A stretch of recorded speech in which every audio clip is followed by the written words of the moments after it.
Okay, let's dive right in. So picture this, a really vibrant, modern industrial hub out in Gujarat. The date we're looking at is August 26, 2025, and you've got Prime Minister Narendra Modi there with a whole crowd of dignitaries. They're not just launching some new car. No, this feels bigger. It's like um, a moment designed to shift how the world sees India's industry, a real leap forward.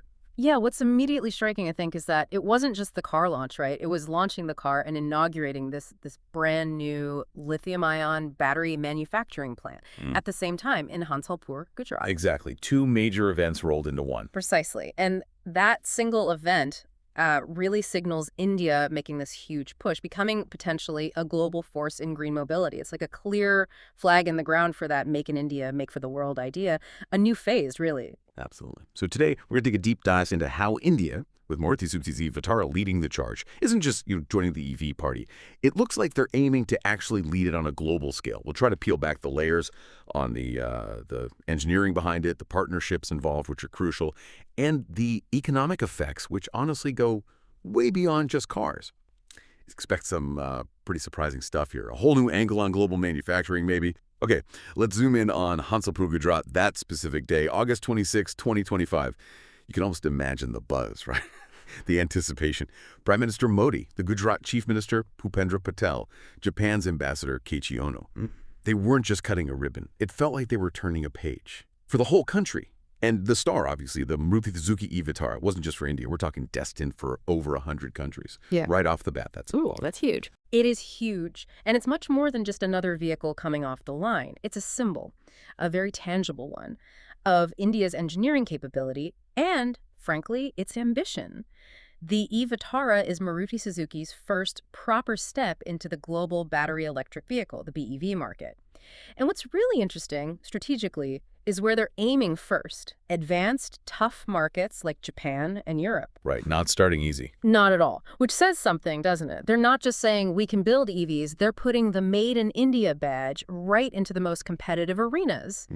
That's a bold move for a first global BEV. It's actively trying to rewrite perceptions about Indian manufacturing. It really is quite a statement. For India's biggest car maker, a name everyone knows, to position this as its first global EV. Wow. It speaks volumes about, well, years of planning, careful strategy, and that deep international collaboration we mentioned. We're seeing that whole self-reliance idea actually play out globally. It shows a certain manufacturing maturity, doesn't it? It does. It signals a shift from primarily domestic focus to building for the world, meeting global benchmarks. Okay, now here's where, for me at least, it gets really, really interesting.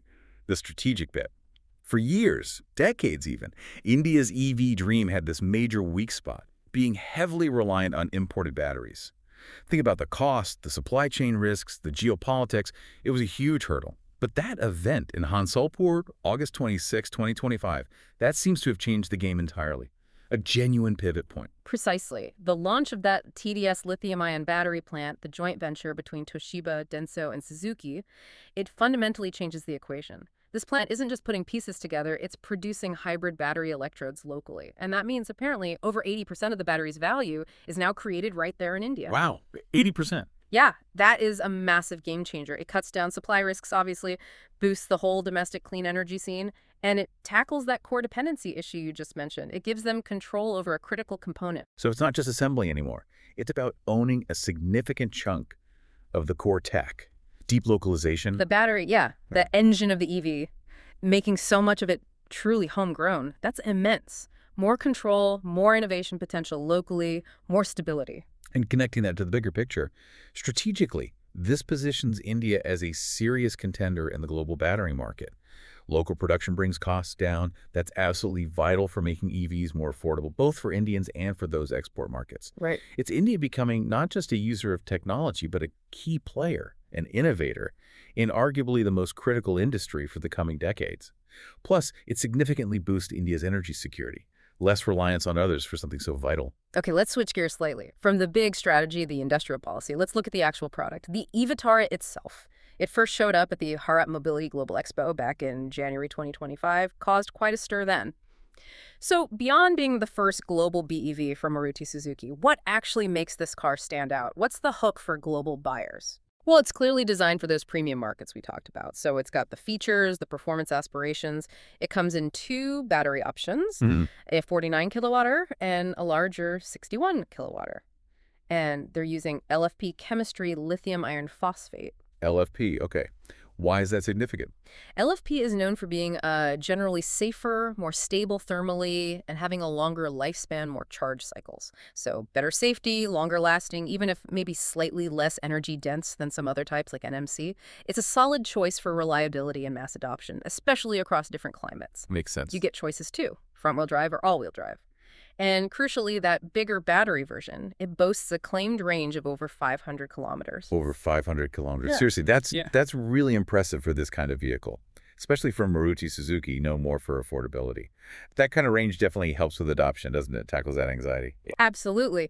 But it's not just the range. Like you said, it's the whole package. You're getting sleek LED headlights, a nice digital dashboard, very modern interface, Mhm. a 360-degree camera, which is incredibly useful. Great for parking. Yeah, exactly. A sunroof, and crucially, ADAS's advanced driver assistance systems. Okay, so things like adaptive cruise, lane keeping. That's right.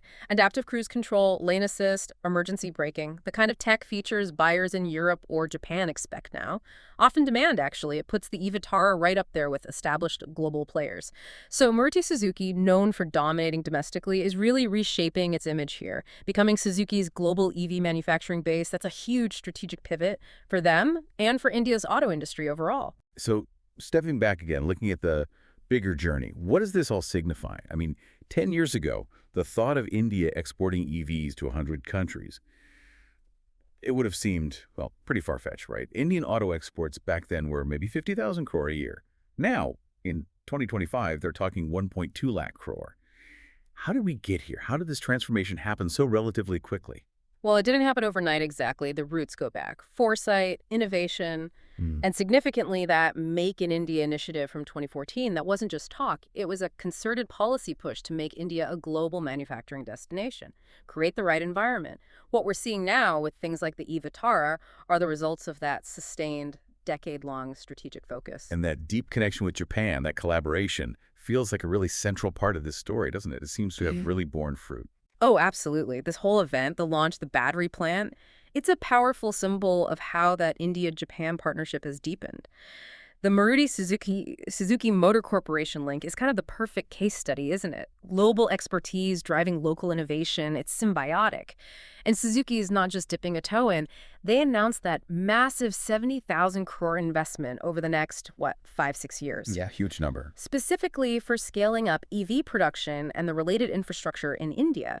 That's long-term strategic commitment from a major global company. I remember reading about the groundwork years ago when the Prime Minister was Chief Minister of Gujarat, pushing things like the vibrant Gujarat summits, really going the extra mile to welcome international investors. Little things, well, not so little perhaps, Japanese language classes, making sure Japanese food was available, even golf courses. It seems like that long-term effort to build trust and cultural understanding is really paying off now. It's a holistic approach. Indeed.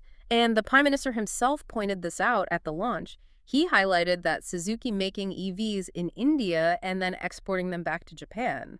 That says a lot about global confidence in Indian manufacturing. He called it, not just a symbol of the strength of India-Japan relations, but also a profound vote of trust in India's skilled workforce and significant demographic advantage. A pretty strong A endorsement. very strong endorsement, yeah. Coming from Japan, especially. So, okay, this isn't just about cars leaving a factory, is it? The ripple effects from this launch, from that huge battery plant, they must spread much wider than just the auto industry. That really brings up a key question for you, listening right now. What are those broader impacts for the economy, for jobs? By making EVs and batteries locally, India is building this whole supportive ecosystem. That means, yes, significant job creation, developing advanced skills in the workforce, spurring tech innovation. Just that Hansalpur plant alone is expected to create a lot of jobs, direct and indirect, especially for young people in Gujarat, training them in these future-focused technologies. And Maruti Suzuki isn't just building the cars and batteries, they're thinking about the whole ownership experience, right? Building the ecosystem for the driver, which is so important for getting people comfortable with a new technology like EVs. Spot on. They're planning a really comprehensive charging and service network. That's vital. We're talking smart home chargers, with help installing them. A big rollout of public fast chargers aiming for the top 100 cities in just 2, 3 years. Think stations every 5 to 10 kilometers. Oh, that's ambitious. It is. And 1,500 workshops across over 1,000 cities getting EV ready. So these aren't just manufacturing jobs. It creates work in services, in infrastructure, and it makes owning an EV much, much easier, smoother transition. And this fits perfectly into that bigger vision of Atmanirbhar Bharat's self-reliant India. It's fascinating how the Prime Minister connected it back to the Swadeshi movement of 1905, using history to frame modern policy. Yes, he made that link quite explicitly. And he defined his idea of Swadeshi very clearly, where money is invested by anybody, but the work is done by Indians. Wow. And look, this isn't just aspirational talk. It seems backed by some real economic momentum. You mentioned the export figures earlier, but also things like 22 lakh formal jobs added in June 2025, a record month. Retail inflation apparently at its lowest since 2017. Record foreign exchange reserves, and look at solar manufacturing capacity from maybe 2.5 GW in 2014 to 100 GW in 2025. Incredible growth. These are tangible signs of an economy shifting gears, moving towards, well, greater self-reliance and global competitiveness, particularly in green tech. Okay, this is clearly a huge achievement, a real milestone. But, big ambitions always come with challenges. What are the main hurdles India's EV industry still needs to clear, especially if it's seriously competing globally in tough markets? Well, competing in places like Japan and Europe means meeting incredibly high standards for quality and safety, no cutting corners there. That requires sustained, heavy investment in R&D, in design, in constant improvement. You can't stand still. Another big one, especially for India itself, is affordability. The e-Vitara, as we said, is positioned more premium. How do you make EVs accessible to the wider Indian population? That's key for mass adoption. Right, the volume market. Exactly. And then there's scaling up battery production fast enough. Plus, securing the raw materials, the critical minerals like lithium, cobalt, nickel. Initiatives like the National Critical Mineral Mission are trying to address this, but the global competition for these resources is fierce. Building resilient supply chains is absolutely crucial. Sure, those are definitely real challenges. But looking at the flip side, the opportunities seem, well, almost boundless, don't they? Given India's scale, its young population, the sheer ambition we're seeing, it feels like this could be just the start. I think so. The opportunities are immense. India has that demographic dividend, a huge, young, increasingly skilled workforce. Combine that with ongoing reforms, those strategic partnerships we discussed, it puts India in a pretty unique position to benefit from this global shift to clean energy. And the success of the e-Vitara, especially if it does well in those export markets, that could really encourage other Indian automakers to jump into the global EV game more aggressively. Create a ripple effect. Exactly, a virtuous cycle of innovation, competition, growth.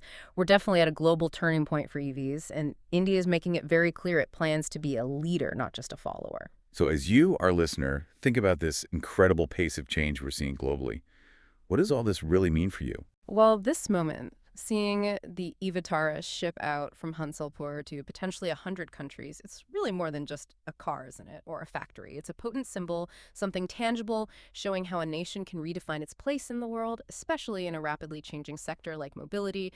It really forces us, I think, to reconsider where innovation comes from. What does made in even mean anymore in this interconnected world? It's not just manufacturing. It's about a nation taking control of its future, and by doing that, shaping the global path towards greener transportation. Here's a thought to leave you with. Which other countries, maybe traditional manufacturing leaders, might now start looking towards India not just for cheap labor, but for genuine innovation and production leadership in key future industries, something to mull over.